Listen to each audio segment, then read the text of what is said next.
fossil expert here at Jurassic Quest. What you're looking at is the Triassic period. The Triassic started about 251 million years ago at the end of another period that we call the Permian. One of the earliest dinosaurs that we know of was Eoraptor. Its name means dawn thief because it lived at the dawn of the age of dinosaurs. Eoraptor made its home in what is now Argentina about 231 million years ago. Beside that is a kind of skinny dinosaur named a Dilophosaurus. Its name means hollow form because they had hollow sacs of air in their joints instead of cartilage. Dilophosaurus is the oldest known dinosaur from North America. And here is a large predator known as Hadrosaurus. Hadrosaurus is the name of one of the largest predatory dinosaurs that lived in the Triassic period. It caused the extinction of roughly 70% of life on Earth.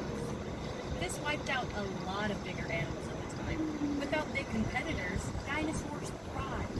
And in the Jurassic period, they quickly became the gargantuan creatures we think of when we hear the word dinosaur. Their spiral shells protected them from predators. Some shells got to reach sizes of 6 feet across or more. The animal that looks kind of like a small dolphin is an ichthyosaurus. That name means fish lizard. It's an aquatic reptile, not a mammal, so it isn't related to dolphins at all. We can't forget about the small, long-necked animal swimming with it. That's a plesiosaurus, another important part of this ecosystem. As a wise man once said, there's always a bigger fish. The big critter here is the magical Leopleurodon. Leopleurodon was a member of the pliosaur family, which is a kind of short-necked plesiosaur. It's important to point out that the animals you see here are not dinosaurs, but reptiles that lived in the ocean at the same time as the dinosaurs. Dinosaurs, for the most part, lived on land and had legs that went straight underneath their hips and not splayed out to the sides like lizards or crocodiles. Triceratops, stop. I've pushed pause. It says press pause now. Hello, everyone. This is Park Ranger Marty. Pleased to make your acquaintance. Outside of your vehicle is where we keep our Dilophosaurus. Dilophosaurus was a predator from the very beginning of the Jurassic period, around 200 million years ago. Now, a lot of people have ideas of Dilophosaurus spitting poison or venom or acid, and a lot of the pictures and toys show them with a big frill around their neck. Well, unfortunately, the movies that this idea comes from used what we call artistic license, which is just a fancy way of saying they just plain made it up. We don't know for sure that some dinosaurs didn't spit poison, but we don't have any reason to think that Dilophosaurus did. That's true. There's also no evidence that they had that colored ruff. The frill is seen in other creatures when frightened, like a frilled neck lizard or a wild William Shakespeare, but not in Dilophosaurus, as far as we know. Who can name the dinosaur here covered in plates? Stegosaurus? You said Stegosaurus? You're right. Stegosaurus is a Jurassic plant eater whose back, neck, and tail are covered in bony plates. Stegosaurus had a special weapon. Along its tail, it had a set of spikes, antagonized, that it would use to defend itself from predators. And the predator it had to worry about the most was Allosaurus. T-Rex isn't the only scary meat-eating dinosaur we have here at Jurassic Quest. Allosaurus was one of the larger predators around in the late Jurassic. Allosaurus had long arms for a theropod with big, hooked claws. These could help it grip onto its prey, while it used its serrated teeth as its primary weapon. You don't like that sound. We know it used its arms because scientists have found signs of microscopic stress fractures on the bones of their forearms. This happens in bones when a person or an animal is using force to move heavy weight with their bodies. They might have used their arms to keep prey from getting away, or possibly to hold onto a Stegosaurus's tail to avoid getting hit. The little guys in the scene are called guanlong. They're an early member of the Coelosaur family. Tyrannosaurus rex. Look at the baby Allosaurus. I'm not touching you. I'm talking about The big, long-necked dinosaur in this scene is a hadrosaurus. Oh, I see it. Hadrosaurus is what we call a sauropod. dinosaur. Sauropods were the biggest animals to ever walk on Earth. In order to get that big, sauropods had to eat all the time. To eat even more, these long-necked giants didn't even waste time chewing, but swallowed the leaves from trees whole. But they had a special trick to help them digest their food. Sauropods would sometimes crane their long necks down to the ground and swallow small stones. Oh, I remember that. Those rocks would help them grind up their food once it was inside. Those rocks are called gastroliths, or stomach rocks in Latin.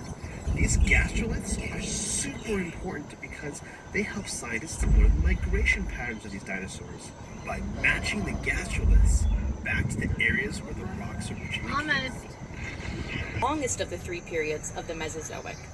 The Cretaceous period saw all kinds of strange life forms, Shush. including weird new plants that we call flowers. Oh. We're starting off in what is now England during the early Cretaceous, roughly 120 million years ago. The duck-billed dinosaur you see is what we call an iguanodon, and it's one of the first dinosaurs to be discovered and named. Some of you might have already guessed that iguanodon means iguana tooth. When iguanodon was discovered in England, no one had ever even heard of dinosaurs yet. He looks So when tired. it came time to name this bizarre new animal, the only similarities anyone could think of were that its teeth kind of looked like the teeth of an iguana, only bigger. The very first drawings of iguanodon depicted it as a giant iguana-like creature. The animal it's next to is Baryonyx.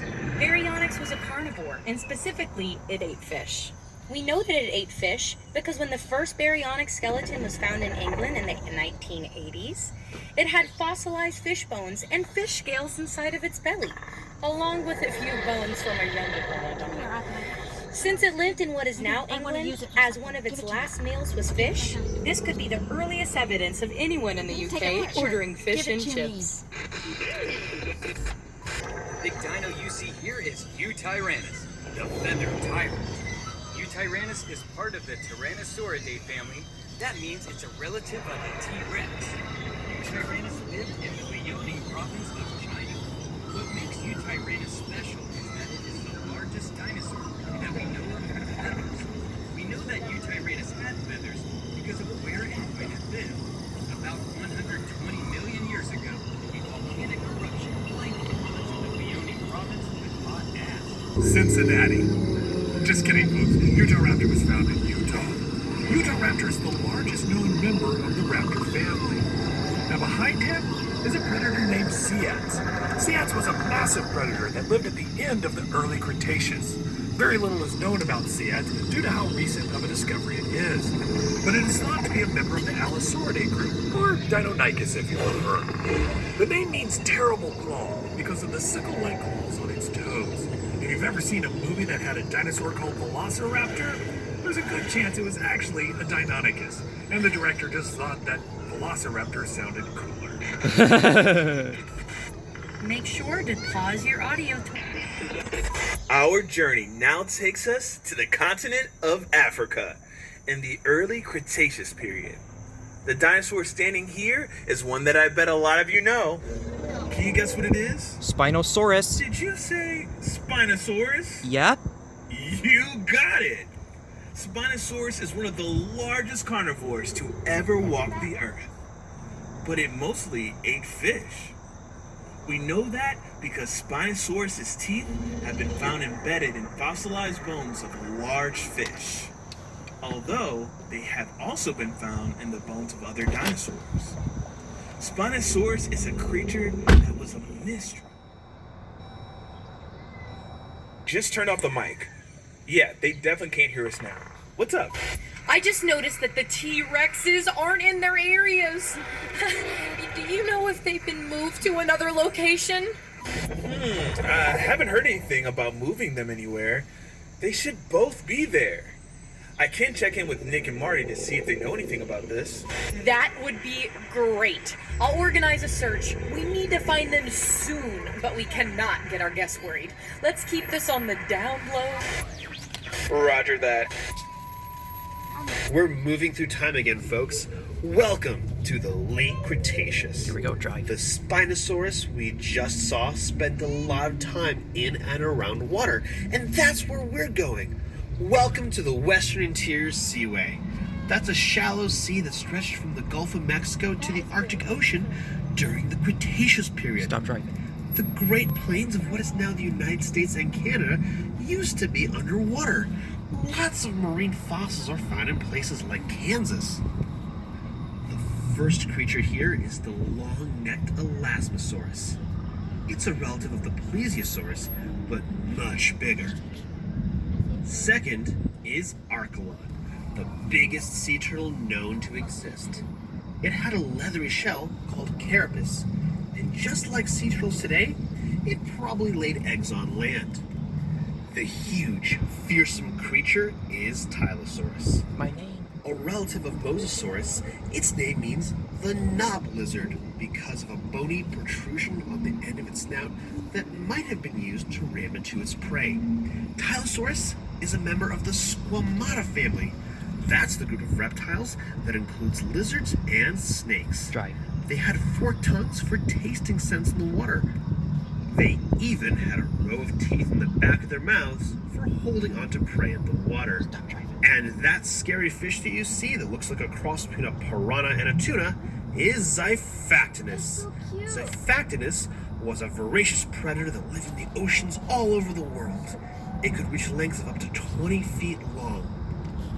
If you have any other questions about these creatures or anything else you see on the tour, feel free to text Park Ranger Marty at 844-411. Still there? We have a tour headed that way right now. Okay, sorry, I hate to ask you this, but you didn't happen to turn off the invisible fence, stop driving. did you? Don't be silly, Dustin. How else was I supposed to get in there? Marty, the fence only shocks dinosaurs that are chipped. You don't need to turn it off to walk in. Well, I guess I learn new things every day. This is serious, Marty. I need to call the security team right now to get those T-Rexes back before the tour gets to them. Or they get to the tour. I'm sorry, Dustin. I didn't mean to cause any trouble. You never do, Marty. You never do. Triceratops, Velociraptor. Despite what you may have seen in movies, Velociraptor is not 6 feet tall, but actually about 3 feet tall, 6 feet long, and about 20 to 30 pounds. Aww. Just think of an extra scary turkey. We also know that at least one Velociraptor attacked a Protoceratops, the next dinosaur in this scene. This is thanks to the fossil of a Velociraptor and Protoceratops found, who died still locked in combat. Oh, I know The that. Protoceratops broke the Velociraptor's arm with its powerful beak, moments before they were both buried in sand by a landslide. The other dinosaur in the scene, Oviraptor, has an unfortunate name, meaning egg booth. When this dinosaur was discovered, it was found over a nest of eggs thought to belong to Protoceratops. After later research, scientists realized it was sitting on a nest of its own eggs. But the name stuck and is still debated if Oviraptor actually laid eggs. Here did. at Jurassic Quest, ours take theirs sunny side up every morning for breakfast. The claws on its hands could grow up to 3 feet long, making them the longest claws in the animal kingdom. Most of what we know about Therizinosaurus comes from animals closely related to it. The only fossils we have of this animal are its shoulders, arms, and hands. It is believed to be an herbivore, but we are still looking for more fossils to know for sure. The dinosaur next to it is a Lorotyta, lived in what is now eastern Russia. It's in a special group of duck-billed dinosaurs called Lambeosaurs, which are famous for the elaborate crests on their heads. These crests would have certainly served as display structures, but may also have been used in some Lambeosaurs as resonating chambers to make sounds used to communicate effectively through the herd. Speaking of communication, I've been directed to ask you all to keep an eye out for any free-roaming dinosaurs that may or may not be wandering around the park. Hi, Park Ranger Marty here. Hope you're not mad at me about accidentally releasing the T-Rexes. Oh, it's okay. Anyway, in this scene, you see Xianchusaurus. Xianchusaurus is a Tyrannosaur from China and is closely related to Alioramus from Mongolia.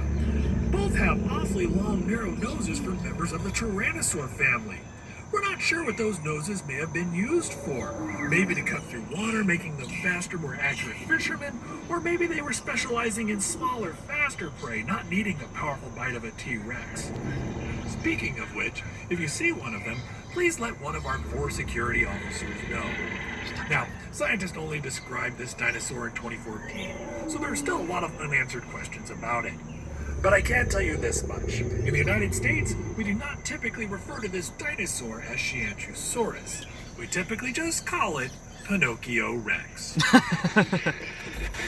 Now we travel to Argentina. The big animal you see in this scene is Giganotosaurus. Oh, I know this thing. Arguably one of the largest meat-eating dinosaurs. Though it may look a lot like T-Rex, it's actually a much different animal. Unlike a T-Rex, it has 3 claws on each hand, a lighter bone structure, and teeth that were designed for slicing. Unlike a T-Rex's, which were meant for crushing through bones and ripping car tops open. Speaking of which, if you see one of our missing T-Rexes, please let one of our 3 security guards know where. Second largest in this scene is Carnotaurus, which means meat-eating bull, because of peculiar horns on its head. It might have used its horns as a weapon against other predators. It's a very funny-looking dinosaur. No. Not just because of the horns, but because of its tiny little arms. Carnotaurus has one of the smallest arms of any known dinosaur, even smaller than the T-Rex. The small dinosaur you see in this scene is Hadrosaurus, a small, fast predator that lived in Argentina during the late Cretaceous period. It's believed to have eaten insects. Ew. That's cute. Please pause your audio. The back of its head is called Parasaurolophus. Parasaurolophus is a hadrosaur, a family of dinosaurs sometimes called duck-billed dinosaurs because of the shape of their snouts. Other hadrosaurs include Iguanodon, Ouranosaurus, Aluratitan, and Edmontosaurus, among many others. Used to call these Parasaurolophus is a cool dinosaur because it's one of the few dinosaurs where we know what they might have sounded like. Paleontologists discovered that by looking at the crest on its head. What they found were tubes inside going back and forth between the nasal passage and the throat. Stop trying. When they recreated blowing air through their tubes, they discovered that the crest would have made a horn sound. Oh, yeah. The new script here just says make horn sounds. No, guys, I'm not gonna do that. Sarah.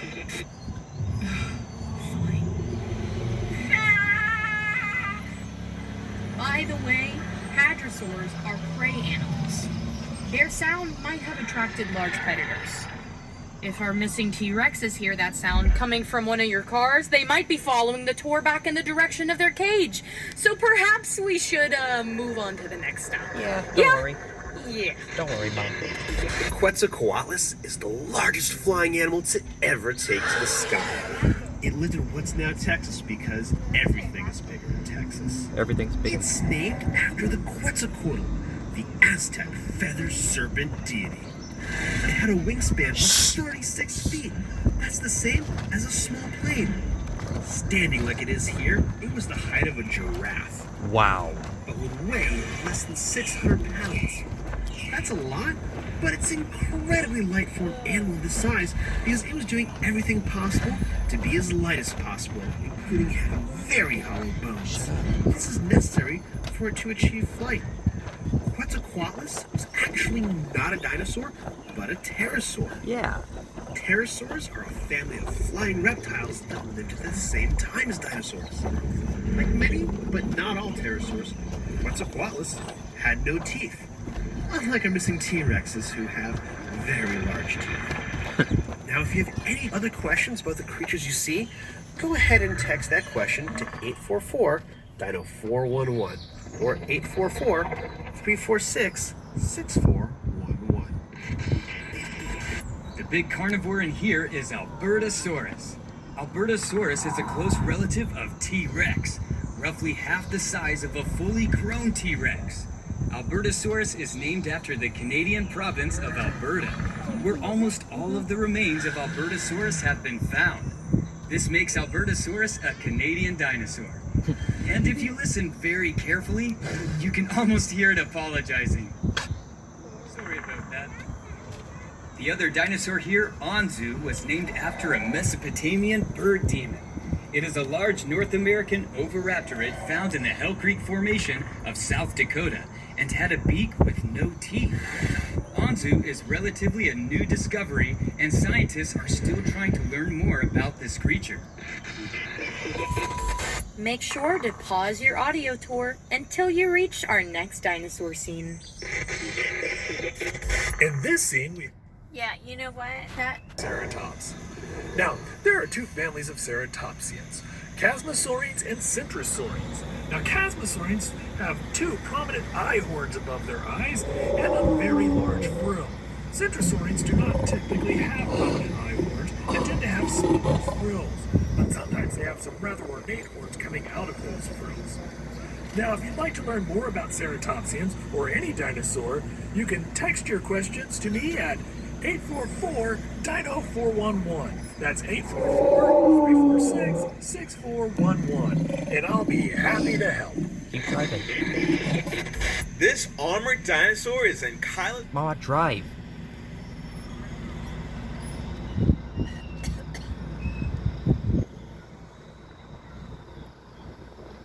Oh, look at the baby. listen, stop messing with my phone. I'm just checking. Now it's messed up again, Tyler. For having a bony club tail, which was used to swing back and forth as a weapon to deter predators. Scientists have even found a T-Rex fossil Bobby, with look. a broken leg that was shattered at about the same height as an Ankylosaurus tail club. This suggests that Ankylosaurus could fight off a T-Rex and possibly even win. The animal here is a Pachycephalosaurus, meaning thick-headed lizard, named after its thick, domed skull. It is often depicted as being used to headbutt each other for dominance, but some scientists think it is more likely used for display, and that the large dome didn't grow until much later in life, which has implications for the next dinosaur in this scene, Draco Rex Hogwartsia. And if that sounds like something from a Harry Potter book, that's because it's from a Harry Potter book. The name actually means Dragon King of Hogwarts, because its skull looked a lot like the skull of a dragon. There are some who think that as this dinosaur aged, the shape of its skull changed, and that what we're really seeing here is a juvenile Pachycephalosaurus. But we won't know for sure until more fossils are found. Our brand new head of security, Lisa, has managed to locate one of the T-Rexes and lure it back to its area. That's great news because T-Rex is one of the most common favorite dinosaurs. So that means we can actually talk about the T-Rex the entire legend. Oh, yeah. While we have one of them here to look at, the Tyrannosaurus Rex had the most powerful bite of any land animal, between 8,000 and 12,000 pounds per square inch. They needed such a powerful bite to crush the bones of prey, or even tear the roof apart. The powerful bite was the only trick that T-Rex had up its very short sleeve. It also had something called a septic bite.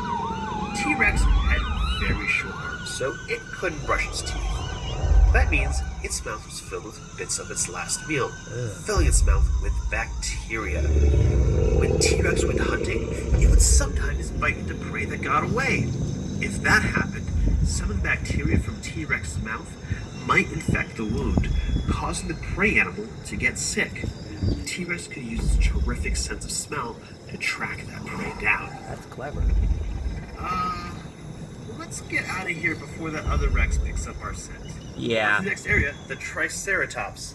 Park Ranger Marty can tell you all about them. They're his favorite.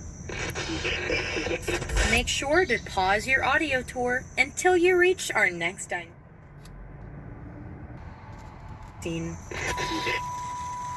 And finally, here at my favorite dinosaur, the Triceratops. The cool thing about Triceratops... No! The last T-Rex is in with the Triceratops' Oh, head, no. and he's eating the Triceratops! Oh no, folks, this is terrible! That's my favorite Triceratops! Oof. Lisa, we've located the missing T-Rex! Lisa, do you copy?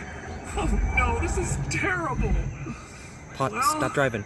Since we're here, Triceratops is an herbivore from the end of the Cretaceous period. That's the same time and place that T-Rex lived. Now, Triceratops means three-horned face for pretty obvious reasons. Scientists used to think that Triceratops used the frill on the back of its head to defend its neck from T-Rex. That seems like it would make a lot of sense, but there's actually evidence that when T-Rex did eat Triceratops, he would sometimes bite down on that frill and pull the Triceratops' head right off. Ugh. That meant it was less of a shield and more of a pull tab on my favorite dinosaur. And now for something scarier with an even bigger bite. Megalodon! Oh, yeah. Megalodon is the largest shark to ever swim the seas. It is believed to reach up to 60 feet in length and had rows of hundreds of teeth. These teeth would sometimes fall out and be replaced with new teeth, similar to sharks today. Megalodon teeth have been found on every continent, including Antarctica. For centuries, these teeth were thought to be the petrified tongues of dragons and sea serpents. What they actually were was no less scary. The good news is that Megalodon is definitely extinct, despite what some TV shows and movies would have you think. While the ocean can be treacherous, Megalodon is not the danger in it. At least, not anymore. Hello? Is this thing on? This is Lisa, Jurassic Quest Security Liaison. Does anybody copy? I'm okay. It looks like our guests made it out safely, too. Be sure to let the guests know that they can leave reviews of their experience on Jurassic Quest Facebook page and on Yelp and TripAdvisor. I know it helps us a lot knowing what parts of the tour they like the most. And not getting eaten by the dinosaurs. Thanks for coming to Jurassic Quest. Security Liaison Lisa, signing out. Thanks. No, we're not going to I thought Fish. you said we were. No? If we Told me that. Yeah, I said if you were good. if we did Look, buy, they have masks. and they have a shirt. I would like a shirt. Oh, we don't need to spend the money on this, Tyler. Can we Christmas look? is Can coming. we look? I don't know if we get out of the car or what. But